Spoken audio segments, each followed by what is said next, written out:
అమ్మవారి నవరాత్రులుగా చేస్తారు.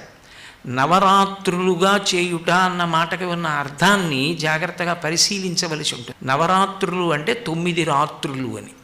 నిజానికి 9 రాత్రులుగా చేయడానికి రాత్రుళ్ళు చేసే ఉపాసన ఏముండదు.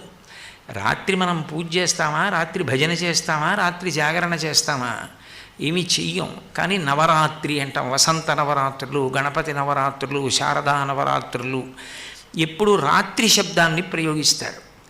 రాత్రి శబ్దాన్ని ఎందుకు ప్రయోగిస్తారు అంటే రాత్రి వేళ ఉన్న వస్తువు ఉన్నట్లు కనపడదు.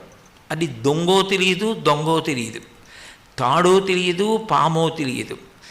అంటే అజ్ఞానమునకు ప్రతీక చీకటి. ఆ చీకటి పోవాలి.